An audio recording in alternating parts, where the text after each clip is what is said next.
G'day legends, I hope that you're well. Firstly, we'll go over the maps. We'll look at some different Western maps because they're showing some slightly different things. A Russian map as well, but it's a little bit out of date and how that's going. But we're also going to look at some claims around corruption in Ukraine and some landmines. And really the big one, and I guess this will be in the title, I'm guessing, is that the Institute of War is saying that there's an imminent Russian offensive. Now, is there an imminent Russian offensive? Probably. It looks like that. We do know that Russia has been pushing fairly hard. Let's look on the map. Russian sources claim Ukrainian forces have conducted, counter-offensive operations in this area here in Savatov. This is northeast. The good reference point here is Kharkiv. And as you can see on this map, and this is the ISW map, this is claimed Ukrainian counter-offensive in here. And although the border hasn't actually moved at all. If we go to the same area on the Deep State map, it shows very similar. And then the same map here on live UA maps, which I guess is probably the most popular used map, there isn't much of a border shift. Was that offensive pushed back by the Russians? We're unsure what level was that, and it's Russian sources saying that. But apparently those counter-offensives by the Ukrainians happened on the 29th and 30th, so the past couple of days. Something as well interesting is Russia's claim that they've completely captured the village of Blahatny, which sits just above Bakhmut, which is where we've seen so much of the fighting and where I feel like we're constantly looked at the moment on these maps. So here, and as you can see on the Deep State map, it is showing basically complete capture on the western side of that. Let's look at this other map. And on these maps, it is showing a very similar situation. But where I want to go down to is I want to come down to Bakhmut. And this is where I've been talking about so much. And I actually had some news from the person I interviewed who was talking about Wagner Group within that area. He messaged me and was like, hey, good news that Ukraine has managed to really halt the Russian advance here.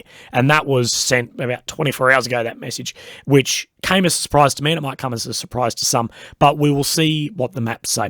So as you can see on the ISW map, now this is claimed Russian control, although it is said, and this is coming pretty much from both sides, that this road here, this supply route into Bakhmut, is under full fire control of the Russians, meaning they can fire on that, have it targeted, and you can't really roll much down there.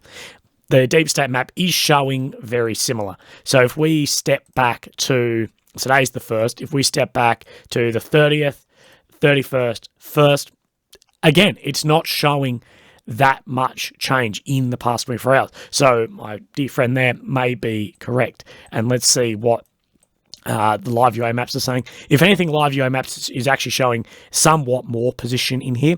But what I wanted to bring up really as well was there is a Russian sources map to go over.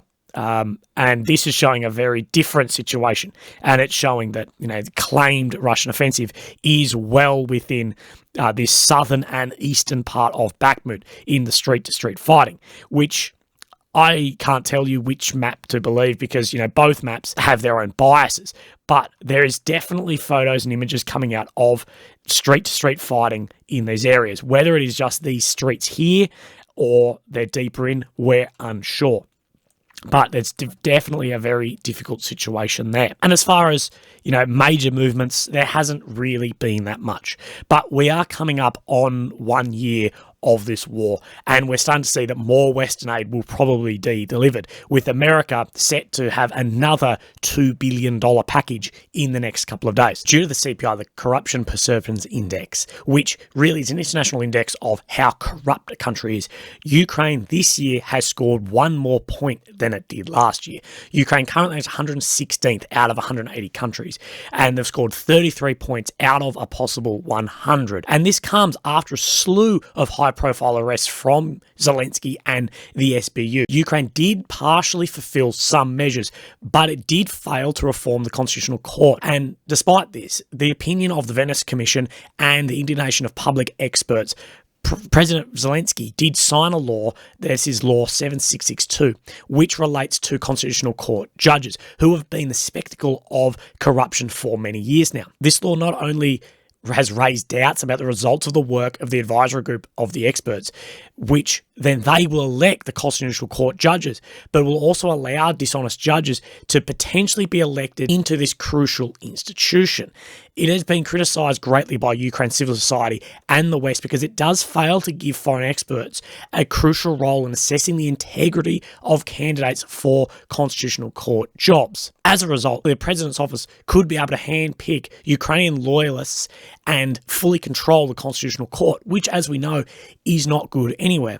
According to legal experts and anti-corruption activists, Mikhailo Zernikov, who is very outspoken about this, has said President Zelensky personally have ignored a key recommendation, reform number 1, as part of European integration. There's been another Ukrainian minister detained. This Alexander Liev, who is a top official at Ukraine's defense ministry, has allegedly been supporting Russia and its proxies in Ukraine's annexed Crimea. Liev has been the head of defense ministry's department in charge of developing the country's armament capabilities and procuring weapons since the summer of 2022. And this just feeds back into that idea of corruption. Now, the next thing I want to talk about is landmines. And as we know, landmines are a terrible, terrible thing that it's not only, a soldier stepping on one, it's area denial. Landmines are an area denial weapon. You can't go in that area because of the threat of them. And we know that both sides have been using them. And a lot of the people who are hit by these, yes, they're targeting soldiers and tanks and this and that. But most of the people who get hurt by landmines all around the world are kids and civilians. And area denial even means down to things like cattle and infrastructure. So, quote, Russian forces have used anti-personnel mines in multiple areas across Ukraine, including victim-activated booby traps, since its full-scale invasion of Ukraine on February 24th. Although this human rights watchdog claims it has documented over 9 uses of PFM anti-personnel mines. They're the ones typically called pedal mines, which have been fired into formerly Russian-controlled territories in Izium, suggesting that the Ukrainian military has done this. And we've seen this through a lot of the Russian channels, of Ukraine dropping landmines in.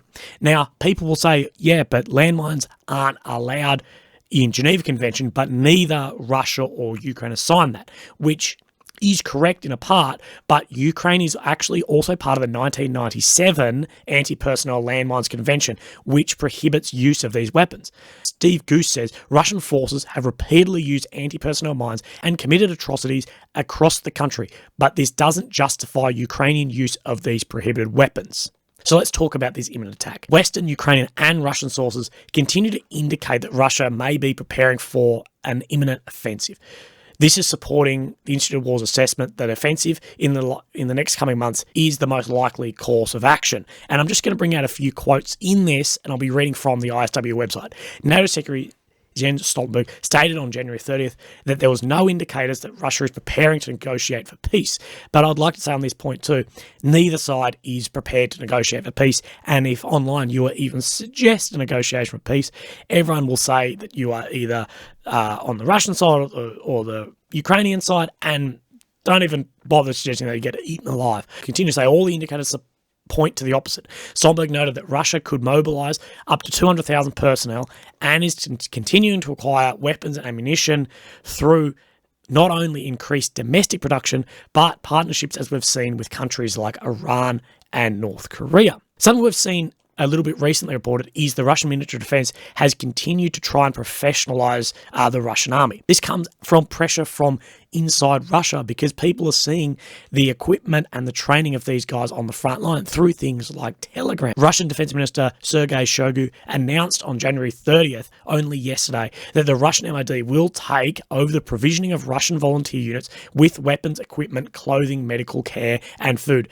This is in support of the Institute of War's prior assessments that Russian federal subjects, these are like region state, have been bearing the financial burden of providing these units during the heavy recruitment in the summer and late fall. And this goes into what a lot of people are saying is there are Russian troops really well fitted out and well trained and ones with terrible equipment and terrible training, that it's not like in a Western army where, every infantry unit is very similar in capabilities and weapons and funding, where here, because it's done by these regions, it could be absolutely all over the place. Look, thank you so much for your time again today. I really appreciate it. I know this was a little bit different to usual. I had something else completely planned today and then it all got cancelled last minute. So look after yourselves. Have a great day and I'll speak to you soon. Bye-bye.